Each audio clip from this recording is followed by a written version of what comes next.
Good morning, everyone. It's 10 o'clock.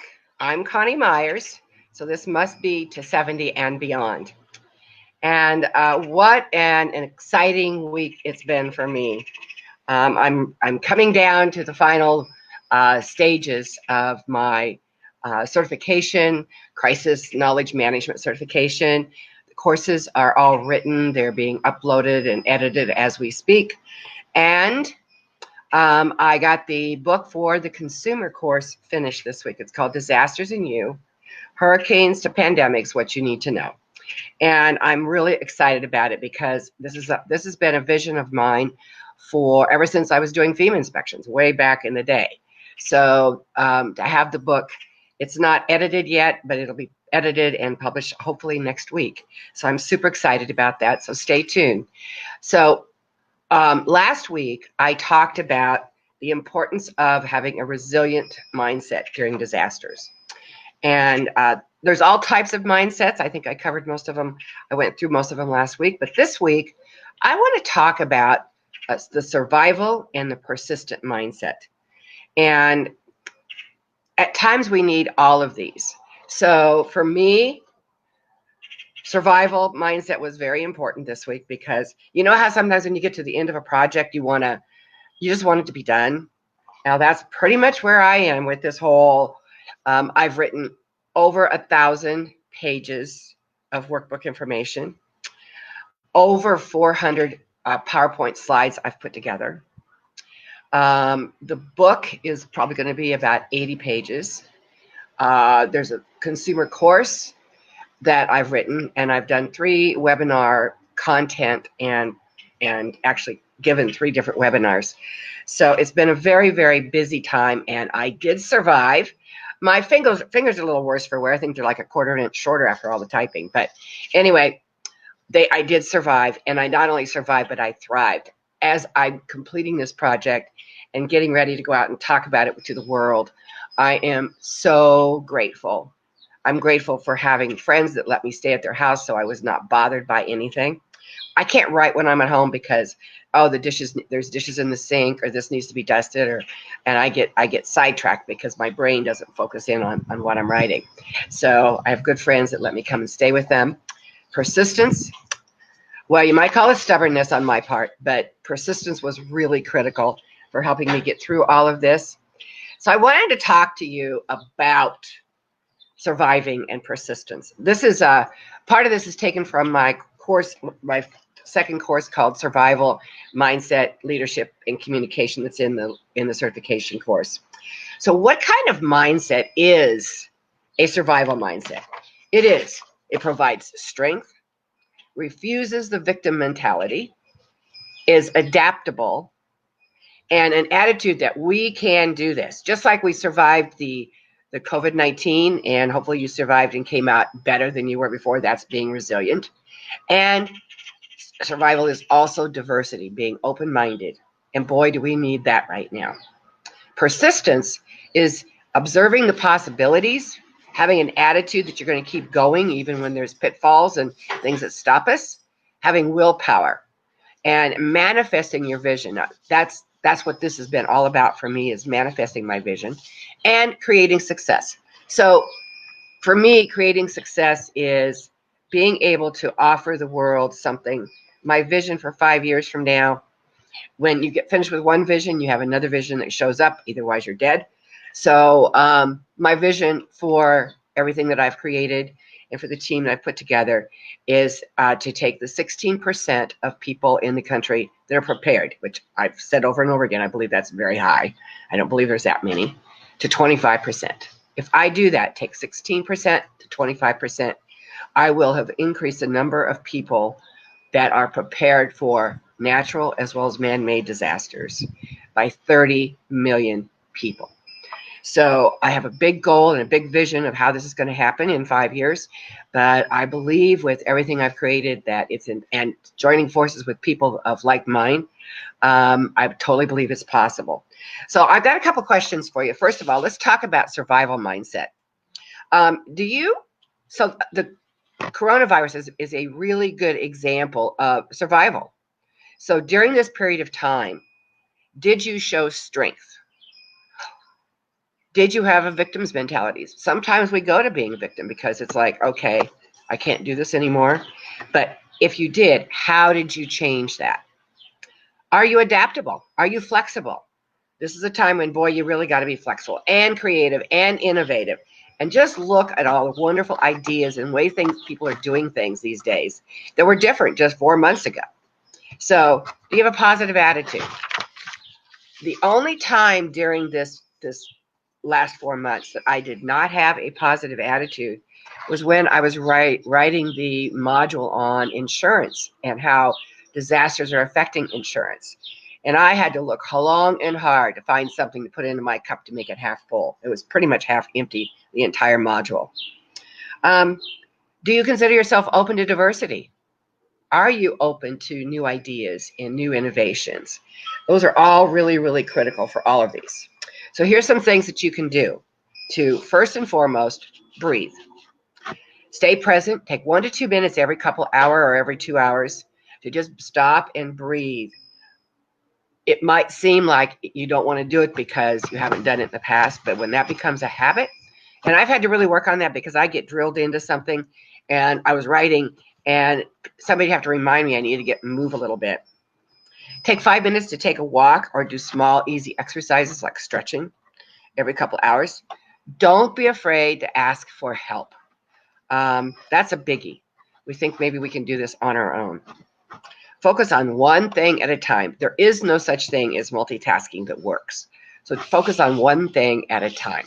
So those are some questions you can ask yourself, and if there's no's or things that you think you need to do better, focus on those this week. Find some way of creating a survival mindset to go along and bring you into that resilient mindset, which makes you better than you were before.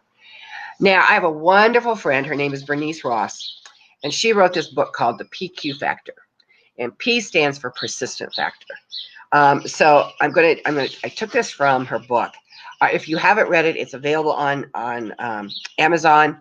It's a wonderful book. She's got all kinds of wonderful tips and ideas and things you can do. So persistence, again, is observing possibilities.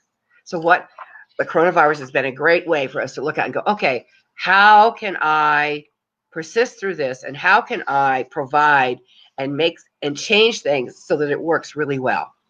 Attitude is everything. When you have a positive attitude and a happy attitude, you will then persevere. Willpower definitely takes willpower. How is your willpower? How is your willpower? We're talking a lot about COVID-15 now, the 15 pounds everybody's gained because of the refrigerator being close at hand.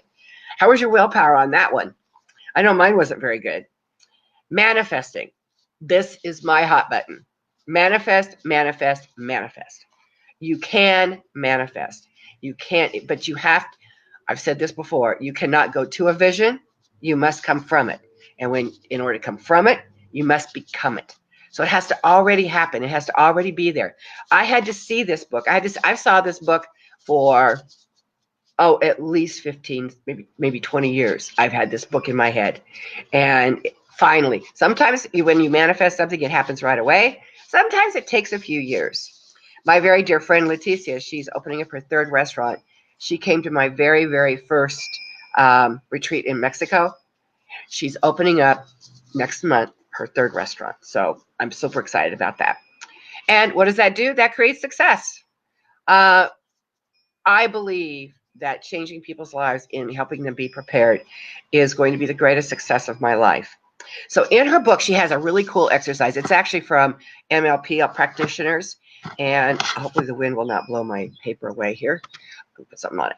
So she talks about one way of anchoring and shifting happiness, because in order to be persistent, we have to find happiness in it, right? So she's talking about if you're wanting to anchor happiness, then this is a simple exercise. She says, this anchor is so powerful that it allows people to quickly shift their mood, even when they're having one of those days when nothing seems to be going right. I'm sure during these last 3 months, you've had a few of those. So what you do, I'm not going to do this, I'll do this sitting, but you stand up, you look straight up to the sky or the ceiling, put your hands up, and wave them in the air like you're rooting on your top team. And you'll find yourself smiling. smiling, and even laughing. And the reason that works is because as children, what did we do? Whenever we wanted something, whenever we were crying, we went like this to our moms, right? So that brings a tenderness to our heart and our soul. So that's why this works. So she also goes on to say, is a strong anchor for feeling cared for and happy. The reason is that when you were a baby and you cried, you would reach up to your mom and she would pick you up and care for your needs. By the same token, every time you raise your arms to cheer your favorite team or dance with your arms above your head, you are reinforcing these powerful anchor from your infancy. So I think that's a really, really, really powerful tool that you can use to anchor your happiness. Another one she has in there is, this is really good. So she says, every time you laugh for the next week, and this is an exercise I would like you all to do this week. I want you to, the next time you, wait a minute, let me read this again. Every time you laugh for the next week, tap your shoulder 3 times. The next time you have an unhappy or down moment, tap your shoulder 3 times, because don't be surprised, she says, when you feel an overwhelming urge to laugh. So those are some absolutely wonderful ways for us to anchor our happiness and our persistence. So in the course, I talk about a book, and it's called The Deep Survival. And in there, there's 12 mindsets to being a survivor. Perceive and believe, stay calm, think, analyze, and plan, take correct, decisive action, celebrate your successes. I see this over and over again. Count your blessings. I'm so blessed.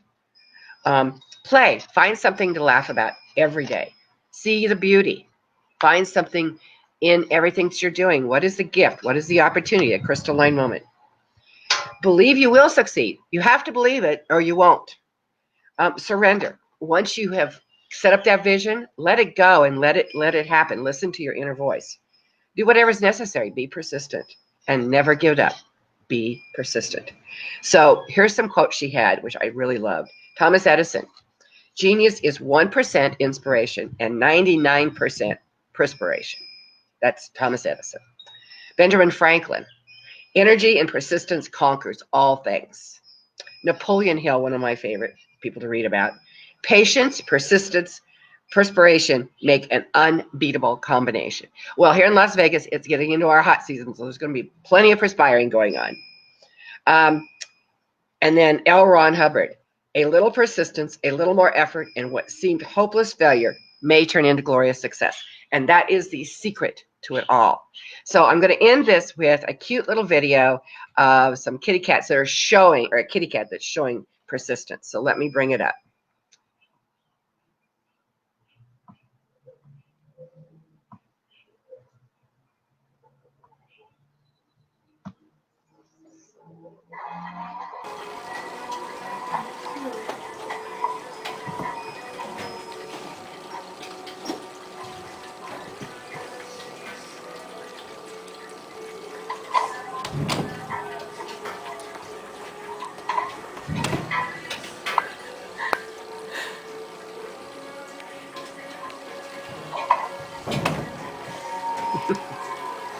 This is a shuffling.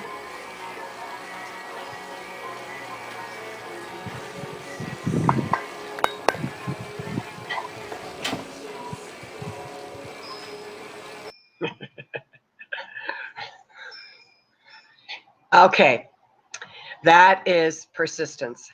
And I love at the end when the cat sits on the floor and he's looking at it. So that's contemplation. He's figuring out, okay, how can I make this work? So this week, I hope that you have a wonderful week.